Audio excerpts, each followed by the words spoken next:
আমি আপনাদের কাছে সেই শুধুমাত্র স্বীকৃতিটা চাই, সেই দোয়াটা চাই, সেই সমর্থনটা চাই। আল্লাহ যদি আমাকে কবুল করেন, প্রথম যে কাজটা আমি করব, 1 নাম্বার কাজই হবে মুক্তাগাছার মাটিতে কোনো দুর্নীতি আমি হইতে দিব না ইনশাআল্লাহ। নাম্বার 1। নাম্বার 2 কাজ হবে প্রত্যেকটি মানুষ নির্বিঘ্নে নিশ্চিন্তে তার বাড়িতে অবস্থান করবে, রাজনৈতিক কারণে সে কোনো হয়রানির শিকার হবে না। এখন মাঝে মাঝে বলতে শুনি 5ই আগস্টের পর একতরফা তো বাড়ি ঘরে হামলা হয়ে গেছে, একতরফা হয়ে গেছে, চাঁদাবাজিও বহু হয়েছে, বহু দোকানপাট দখল হয়ে গেছে। একজন ফল বিক্রেতা আমাকে বলেছেন যে দাদা, সারাদিন রোদ্রে পরে ফল বিক্রি করছি, সন্ধ্যার সময় আইসা আমার কাছ থেকে বলছে চাঁদা দিতে হবে। পুরো টাকাটা নিয়ে গেছে, তার চোখ দিয়ে পানি পড়তেছে, তার ঘরমাক্ত শরীর। তখন গ্রীষ্মকাল, আমি পিঠে হাত দিয়ে দিকে তার শরীর থেকে ঘাম ঝরছে। এই লোকটা সারাদিন যা কামাই করলো, সন্ধ্যার সময় চাঁদাবাজির নামে নিয়ে গেল, এটাকে মেনে নেওয়া যায়? এই ধরনের কোনো কাজ মুক্তাগাছার মাটিতে আমি হতে দিব না ইনশাআল্লাহ। 3 নাম্বার হবে এখানে একটা কর্মসংস্থান বান্ধব এরিয়া গড়ে তোলা হবে। আমি এই এলাকায় যখন ওই ভিতরে গেলাম, ভিন্নাকুড়িতে যেদিন যাই, সেই দিন আমার হৃদয়টা অনেক বড় হয়ে গেছে। কারণ পাহাড়ি এলাকা, বিপুল জায়গা, এই জায়গার ভিতরে ফ্যাক্টরি করার যথেষ্ট সুযোগ আছে এবং এখানে যোগাযোগ করার বিরাট সুযোগ আছে।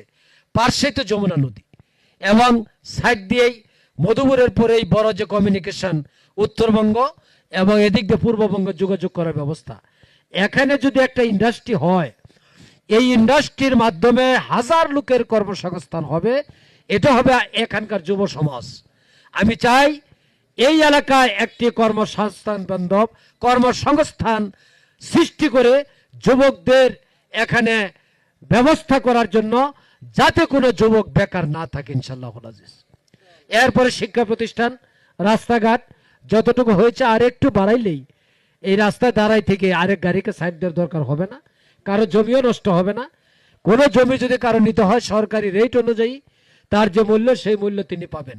এখন তো এটা দেওয়া হয় না, করে কি আইসা আধা হাত জায়গা বাড়াই দিল, ওই টাকাটা কিন্তু ওই ব্যক্তির পাওনা, যে আধা হাত জমি যার নিল সেই হিসাব অনুযায়ী তিনি পাবেন। এটা এমপি সাহেব এটা দেন না, তিনি পকেটে এটা ভর্তি করেন। যদি কোনো জায়গায় এক্সটেনশন হয়, যার জায়গার উপর দিয়ে যাবে, তিনি বর্তমান বাজারে যে মূল্য আছে তার 3 গুণ টাকা তিনি পাবেন। এটা হলো ল। কিন্তু এই আইনের বাস্তবায়ন আপনারা কেউ শুনছেন বলে আমার জানা নাই। এটা হবে ইনশাআল্লাহ মুক্তাগাছার মাটিতে। এরপরে আমি বলতে চাই, যারা হিন্দু আছেন, অনেক পাহাড়ি এলাকায় অমুসলিমরা আছেন, তারা তাদের ধর্মীয় দায়িত্ব দেখেন।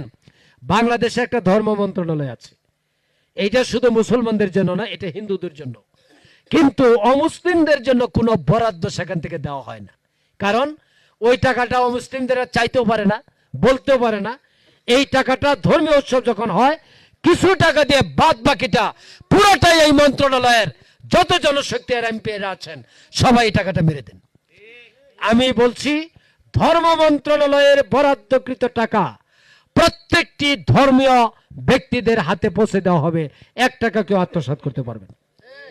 আমার সর্বশেষ বক্তব্য হইল, আমি আল্লাহ যদি আমাকে এমপি নির্বাচিত করেন, আমি নিয়ত করেছি যে 6 মাস পর পর জনগণের সামনে প্রকাশ্যভাবে হিসাব পেশ করা হবে।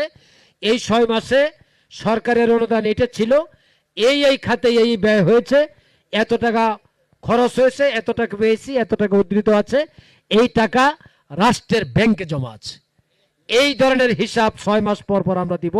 আজ পর্যন্ত কোনো এমপি মুক্তাগাছার মাটিতে দেন নাই, দিতে পারবেন না তারা ইনশাআল্লাহ। আরেকটা জিনিস বন্ধ করার কথা না বললেই নয়, সেটা হলো চাঁদাবাজি, দখলবাজি আর বাজারে গিয়ে মাস্তানি। এই যে টুল নেওয়ার নাম নিয়ে সব টাকা নিজের পকেটে নিয়ে যায়। কোনো টাকা কোনো ব্যক্তির পকেটে যাবে না, সব যাবে রাষ্ট্রের কোষাগারে, সেটা জনগণের কল্যাণে ব্যয় হবে। একটা স্বাস্থ্য সেবা কেন্দ্র গড়ে তোলা হবে, যেখানে জনগণকে বিনা পয়সায় চিকিৎসা নেবেন, কারণ আপনি রাষ্ট্রে ট্যাক্স দেন, এই ট্যাক্সের টাকা দিয়েই তো আপনাকে সেবা দেওয়া হবে, এটি তো রাষ্ট্র। কিন্তু ওনারা তো একবার নির্বাচনের আগে সবাই সম্মানের পাত্র, হাতে ধরে পায়ে ধরে নির্বাচিত হয়ে গেলে তার আর কোনো খবর থাকে না। তখন স্যার না ডাকলে ওনার আর নিজের সম্মান পাচ্ছেন এটা মনেই হয় না। রাস্তায় ঘরের দরজা দাঁড় করিয়ে রাখা হয়, দূর দূর করে তাড়িয়ে দেওয়া হয়। মানুষের সাথে এই আচরণ চিরতরে বন্ধ করা হবে ইনশাআল্লাহুল আজিজ।